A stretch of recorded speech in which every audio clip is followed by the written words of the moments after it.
ମୁଁ ବୋଧେ ଭାବୁଛି ସାଧାରଣ ଭାବରେ ଲୋକମାନଙ୍କ ପାଖରେ ଗୋଟେ ଏମିତି ମୁଖା ପିନ୍ଧିକି ରହିଛି ଯେ ସମସ୍ତେ ଭାବନ୍ତି ଯେ ନାଇଁ ଇଏ କଣ୍ଟ୍ରୋଭର୍ସିକୁ ଯାଆନ୍ତି ନାହିଁ ଏବଂ ସିଏ ତାଙ୍କ ସ୍ୱତନ୍ତ୍ର ତାଙ୍କର ଦିଗ ଅଲଗା ପଥ ଅଲଗା। ମୁଁ ସେଇଟାକୁ ବଞ୍ଚେଇ ରଖିବାକୁ ଚାହିଁଛି, କଣ୍ଟ୍ରୋଭର୍ସିକୁ ମୁଁ ଯାଉନାହିଁ। କାହିଁକି ନା କଣ୍ଟ୍ରୋଭର୍ସିରେ ବଞ୍ଚିଲେ ଖୁବ୍ କମ୍ ଦିନ ବଞ୍ଚିବା। ପ୍ରଥମେ ନମସ୍କାର ଆପଣଙ୍କ ମାଧ୍ୟମରେ ସମସ୍ତ ଓଡ଼ିଶାର ଦର୍ଶକ ବନ୍ଧୁମାନଙ୍କୁ। ଓଡ଼ିଆ ଯାତ୍ରାର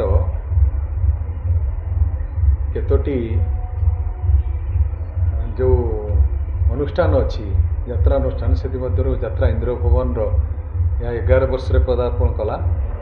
ତେଣୁ ଗତ ବର୍ଷର ଯାହା କହିଲେ ଯେ ନଅଙ୍କ ଦୁର୍ଭିକ୍ଷ, ସେ ଏକ ଭାଇରାଲ ନାଟକ ହେଇଥିଲା ଏବଂ ନାଟକ ଲୋକଙ୍କୁ ସ୍ୱତନ୍ତ୍ର ଖୋରାକ ଦେଇଥିଲା। ଏଇଥିପାଇଁ ସେ ଅନ୍ୟ ନାଟକ ଠାରୁ ଭିନ୍ନ ଥିଲା। ଏ ବର୍ଷ ମଧ୍ୟ ଆମେ ପ୍ରୟାସ କରିଛୁ ଯେ ସେଇଭଳି 3 ଗୋଟି ନାଟକ, 3ଟି ଭଲ ଭଲ ଆମର ନିର୍ଦ୍ଦେଶକ, ଆମର ଯେଉଁମାନେ ଅଛନ୍ତି ଲେଖକ, ଏମାନଙ୍କୁ ନେଇକିରି ଯାତ୍ରା କରିବା ପାଇଁ, ଯାହାକି ବହୁତ ଦିନରେ ତଳରେ ଅନେକ ନାଟକର ପ୍ରଭାବ, ଭଲ ନାଟକ ପ୍ରଭାବ ପକାଇଥିଲା। ବର୍ତ୍ତମାନ ଗଣେଶ ରାଉତ ଆଉ ଭଗବାନ ପଣ୍ଡା ଯିଏ ନୂତନ କରି ଆସିଛନ୍ତି ଡିରେକ୍ସନ୍ ଲାଇନ୍କୁ, ତାଙ୍କର ନାଟକ ଏଥର ତୋ ସ୍ୱାମୀ ମୋର କ'ଣ ହେବ, ଏଇଟା ପ୍ରଥମ ଆଜି BGM ଫାଇନାଲ୍ BGM ହେଉଛି। ଆଶାତୀତ ଭାବରେ ସଫଳତା ପାଇବା ପାଇଁ ଆମେ ସମସ୍ତେ ପ୍ରସ୍ତୁତି ପଥେ ଅଛୁ, କିନ୍ତୁ ପରେ ବି ଦର୍ଶକମାନେ ଆମକୁ ତା'ର ଉପହାର ଦେବେ। ପରେ ଆମେ ଯେହେତୁ ଜନ୍ମ ନେଇନାହିଁ, ଆମେ ଯାହା ଖାଲି ଷ୍ଟୋରି ମାଧ୍ୟମରେ ଜାଣିଛୁ ଯେ ପରବର୍ତ୍ତୀ 2ଟି ନାଟକର ଷ୍ଟୋରି ମଧ୍ୟ ଆମକୁ ନିଶ୍ଚିତ ଭାବରେ ଭଲ ଖୋରାକ ଦେବ ବୋଲି, ଦର୍ଶକମାନଙ୍କୁ ମନୋରଞ୍ଜନ ଖୋରାକ ଦେବ ବୋଲି ଆମେ ବଡ଼ ଆଶାବାଦୀ ଅଛୁ।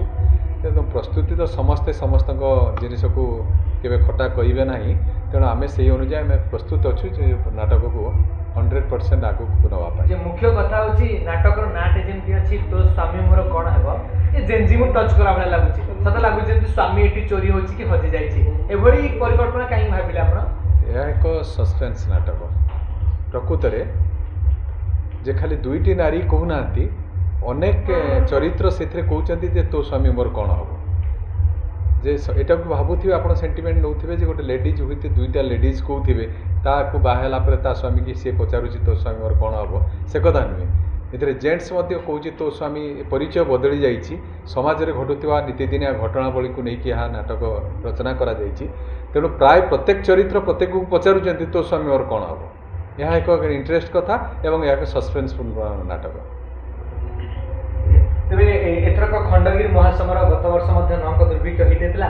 ଆପଣଙ୍କୁ ଲାଗୁଛି ଅନେକ ଯାତ୍ରା ଅପେରା ଅନୁଷ୍ଠାନ ଅନେକ ନାଟକ ମଧ୍ୟ ଇଣ୍ଟ୍ରୋଡ୍ୟୁସ୍ କରୁଛନ୍ତି, ଜୋରଦାର ରିହର୍ସାଲ ହେଉଛି, ସୋସିଆଲ ମିଡ଼ିଆରେ ଜୋରଦାର ପ୍ରଚାର ହେଉଛି। ତ ଆପଣ ଭାବୁଛନ୍ତି ଏଥରକ ଯେଉଁ ନୂଆ 3ଟି ନାଟକ ଠକ ହେଉ କି ଇଏ ନାଟକ ହେଉ, ଏ ସମସ୍ତ ନାଟକ ମାନେ ଏଥରକ ଖଣ୍ଡଗିରିରେ ପୁରା ଟକ୍କର ଲଢ଼େଇ ହେବ? ଦେଖନ୍ତୁ, ଖଣ୍ଡଗିରି ତ ଏକ ମଇଦାନ, ସେଠି ସମସ୍ତେ ସମସ୍ତଙ୍କ ପାଇଁ ପ୍ରସ୍ତୁତ ହୁଅନ୍ତି। ସମସ୍ତେ ସମସ୍ତଙ୍କ ନାଟକ ଭଲ କରିବାକୁ ଚାହାନ୍ତି, କିନ୍ତୁ ଖଣ୍ଡଗିରି ଏକ ଭାଇରାଲ ମଞ୍ଚ ହେଇଗଲାଣି।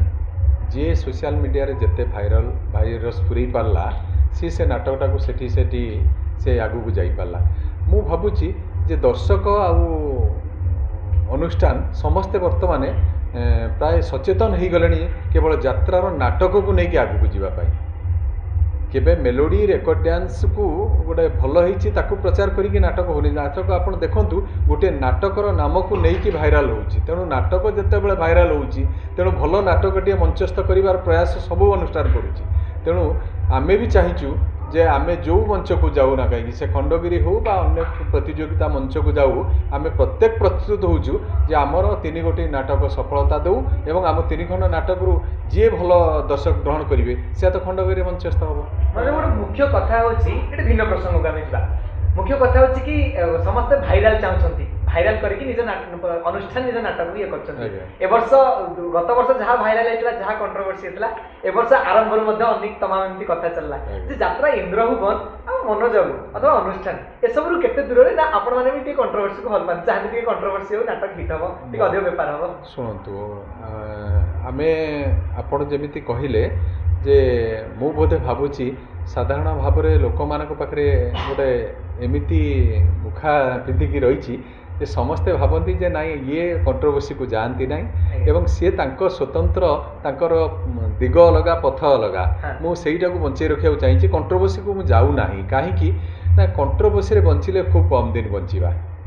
ଆଜି ଯେଉଁମାନେ ବି ଗୋଟେ ସ୍ୱତନ୍ତ୍ର ଭାବରେ କ୍ରିଏଟ୍ କରୁଛନ୍ତି ଆଉ ଆପଣମାନେ ସେଥିପାଇଁ ପ୍ରଥମ ଦାୟୀ। ବୁଝିଲେ, ଆପଣମାନେ ଯଦି କଣ୍ଟ୍ରୋଭର୍ସିରେ ଆଗକୁ ନ ନେବେ, ଆପଣମାନେ ଯଦି ସମସ୍ତଙ୍କୁ ଏଇ ଦିଗକୁ ମାନେ ଏଇ ଭାବରେ ପ୍ରଭାବିତ ନ କରିବେ, ହୁଏତ ଭାବୁଛି ଯାତ୍ରା ସଂସ୍ଥା ବି ବହୁତ ତଳକୁ ପଳେଇ ଯାଇଥାନ୍ତା। ସାର୍ ଆପଣ ଗୋଟେ ସମସ୍ତେ ସାଧାରଣତଃ ନିଜ ନିଜର ବିଜ୍ଞାପନ କରିବା ପାଇଁ ଭଲ ପାଆନ୍ତି। ଆପଣ ଗୋଟେ ଶବ୍ଦ ବ୍ୟବହାର କଲେ ଯେ ଭାଇରସ୍ ବୋଲି। ଭାଇରସ୍ କ'ଣ? ଯେମିତି ଭାଇରସ୍ ଗୋଟେ ରୋଗ ଆସିଲା, ତାହା ଲୋକମାନଙ୍କୁ ଚମକେଇ ଦେଲା, ଡରେଇ ଦେଲା। ତେଣୁ ସେଇଭଳିଆ ମୁଁ ଭାବୁଛି ଏଇ ଯେଉଁ କଳାକାରଙ୍କ ଦେହରେ ହେଉ ବା ନାଟକୀୟ ସ୍ତରରେ ହେଉ ଗୋଟେ ଭାଇରସ୍ ପଶିଯାଉଛି। ସେ ଭାଇରସ୍ରେ ହୁଏତ ଦର୍ଶକଙ୍କୁ ଟିକେ ଆତଙ୍କିତ କରିଦିଆହେଉଛି, ପ୍ରଭାବିତ କରିଦିଆହେଉଛି। ଏ ଭାଇରସ୍ରେ ସେମାନେ ପ୍ରଭାବିତ ହେବା। ଭାଇରସ୍ଟା ପର୍ଟିକୁଲାର କ'ଣ? ଡ୍ୟାନ୍ସକୁ ନେଉଛନ୍ତି ନା ଷ୍ଟୋରିକୁ ନେଉଛନ୍ତି ନା ପଏଣ୍ଟଟା କାହାକୁ ଆପଣ ଇଣ୍ଡିକେଟ୍? ନାଇଁ, ଡ୍ୟାନ୍ସକୁ ନୁହେଁ। କାହିଁକି କୌଣସି ଡ୍ୟାନ୍ସକୁ ନେଇକିନି ଆମେ ଭାଇରସ୍ କରିପାରିବା ନାହିଁ। ଯେହେତୁ ୟା ନାଟପାଟି, ତେଣୁ ନାଟକକୁ ନେଇକି ହିଁ ଭାଇରସ୍ କରାଯାଉଛି ଏବଂ ତା ଦେହରେ କିଛି କଳାକାର ଯୋଡ଼ି ହେଇଯାଉଛନ୍ତି। ଆଜି ଦେଖନ୍ତୁ, ସେଥିପାଇଁ କଳାକାରମାନଙ୍କର କିଛି ଅବଦାନ ଥାଇପାରେ, ମୁଁ ମନା କରୁନି। ଯେଉଁ କଳାକାରଟି ସେ ଭାଇରସ୍ରେ ପଶି ଯାଉଛି ବା ଭାଇରାଲ ହେବା ପାଇଁ ଚେଷ୍ଟା କରୁଛି, ତାର କିଛି ନିଶ୍ଚିତ ଏକ୍ସଟ୍ରା ଅର୍ଡିନାରୀ ଅଛି। ଆପଣ ଏତେ ଦିନ ହେଲା ଯାତ୍ରା ସଂସ୍ଥା ସହିତ ଜଡ଼ିତ ରହିଲେଣି, ଏବେର ପରିବର୍ତ୍ତନ ସେବେର ପରିବର୍ତ୍ତନ ଆପଣଙ୍କୁ ଲାଗୁଛି ଏମିତି ଯଦି ଆଗକୁ ଚାଲିଲା ତାହେଲେ ଏ ଅନୁଷ୍ଠାନ ମାନେ ତିଷ୍ଠିବା ଟିକେ କଷ୍ଟ ହେଇଯିବ? ନିଶ୍ଚିତ ଭାବରେ ଗୋଟେ ବଢ଼ିଆ କ୍ୱେଶ୍ଚନ୍ କଲ। ନିଶ୍ଚିତ ଭାବରେ, କାରଣ ଯେତେବେଳେ ଦୀପ ଜଳେ ବହୁ ଜୋରରେ ଜଳେ ଏବଂ ଯାତ୍ରାକୁ ଯେତେବେଳେ ଯାତ୍ରା ଏକ ମନୋରଞ୍ଜନ ଧର୍ମୀ ଏବଂ ଲୋକନାଟ୍ୟ ଏହାକୁ ଯେତେବେଳେ ରୂପାନ୍ତରିତ କରିଦିଆଲାଣି, ଗୋଟେ ମୁଁ କାଲିର ଭ୍ୟୁ ଶୁଣୁଛି, ଜଣେ ଗୋଟେ ଅପେରା କେବଳ ମାନେ ଯେତିକି ଅଭିନୟ ବା ଏଇଟା ମଞ୍ଚର ଅଭିନୟ, ଏଇଟା ସମସ୍ତେ ଡରନ୍ତି। ମାନେ ଚଳଚ୍ଚିତ୍ର ଜଗତ ହେଉ, ସିରିଏଲ୍ ଜଗତର କଳାକାରମାନେ ଆସିଲେ ପ୍ରଥମେ ନମସ୍କାର କରନ୍ତି ଯେ ଆପଣମାନେ ୱାନ୍ ଟେକ୍ରେ ଯାତ୍ରା କରନ୍ତି, ଅଭିନୟକୁ ଆପଣ ଖୋରାକ ଦିଅନ୍ତି। କିନ୍ତୁ ପ୍ରାୟ ଦେଖିଲେଣି କିଛି ସଂସ୍ଥା ଯେ ସୁଟିଂ କରିକିନି ଅଧା ନାଟକକୁ ସ୍କ୍ରିନ୍ରେ ଚଲେଇବା, ତାହା କେମିତି ସମ୍ଭବ ହେବ? ଯଦି ତାହା ଚାଲୁଥାନ୍ତା ତାହେଲେ ଓଡ଼ିଶାର 150 ବର୍ଷର ପରମ୍ପରା ଓଡ଼ିଆ ଯାତ୍ରା ବଞ୍ଚିନଥାନ୍ତା। ଓଡ଼ିଶାରେ ଚଳଚ୍ଚିତ୍ର ସିନେମା ଆଜି ଡୁବିବାକୁ ବସିନଥାନ୍ତା। ତ ଲୋକ ଏବେ ବି ଚାହିଁଲେଣି ପ୍ରତ୍ୟକ୍ଷ ଧର୍ମ ମାନେ ପ୍ରତ୍ୟକ୍ଷ ମନୋରଞ୍ଜନକୁ ପସନ୍ଦ କରିବା ପାଇଁ। କିଛି ଜାଗାରେ ଦେଖାଯାଇଥିଲା କି ହନୁମାନ ଚାଳିଶା ବାଣ୍ଟିବା ଆଉ ଗାମୁଛା ବାଣ୍ଟିବା, ଆପଣ ଚାହିଁଛନ୍ତି ଚେଷ୍ଟା କରୁଛନ୍ତି? ନାଇଁ, ଏହା ଏକ ମାନେ ଦର୍ଶକଙ୍କୁ ଭଣ୍ଡେଇବାର ପ୍ରତିଶ୍ରୁତି।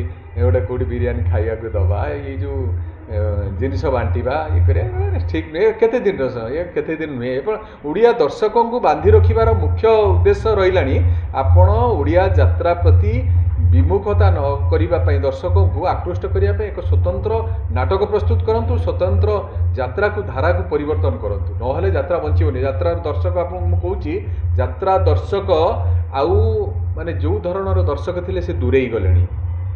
ଆଉ ଯାତ୍ରାର ଅବସ୍ଥା ଭଲ ନାହିଁ। ଆଉ ଯାତ୍ରା ଦର୍ଶକକୁ ଦୂରେଇ ଦେବା, ଯେହେତୁ ଦର୍ଶକ ଚାହିଁଲେଣି, ଆପଣ ମାଲିକମାନେ ଏଥିପାଇଁ ମୁଖ୍ୟ ଦାୟୀ ହେଉଛି ମାଲିକ। ଆଉ ଦ୍ୱିତୀୟ ଦାୟୀ ହେଉଛନ୍ତି କିଏ ଜାଣିଛନ୍ତି? ଦ୍ୱିତୀୟ ଦାୟୀ ହେଉଛନ୍ତି ଆମର ଯେଉଁ ଦର୍ଶକମାନେ। କାହିଁକି ମୁଁ ଦର୍ଶକମାନଙ୍କୁ ଅନୁରୋଧ କରିବାକୁ ଚାହେଁ ଯେ ଆଉ ସେମାନେ ଏଇ ଯେଉଁ ଦୀର୍ଘ ଦିନର କଳାକାର ବୁଢ଼ାବୁଢ଼ୀମାନଙ୍କୁ ଆଉ ପ୍ରଶ୍ରୟ ନ ଦିଅନ୍ତୁ। ଆପଣମାନେ ଦେଖନ୍ତୁ, ଓଡ଼ିଆ ଯାତ୍ରାରେ ଏବେ ବି ଚାହିଁଲେ ନୂଆ କଳାକାରମାନେ ସୃଷ୍ଟି ହେବେ। ସେମାନଙ୍କର ଯେଉଁମାନେ ଭାବରେ ସେମାନେ ଆସୁଛନ୍ତି ସେ ବାବଦରେ ଚିନ୍ତା କରୁନାହାନ୍ତି, କିନ୍ତୁ ଯେଉଁମାନେ 60-70 ବର୍ଷର ବୁଢ଼ା ଏବେ ବି ସେମାନେ ଦିଲ ଭର କହୁଛନ୍ତି ଆମେ ହିରୋ କରିବୁ, ଆମେ ଅଧିକା ପଇସା ଦେବୁ।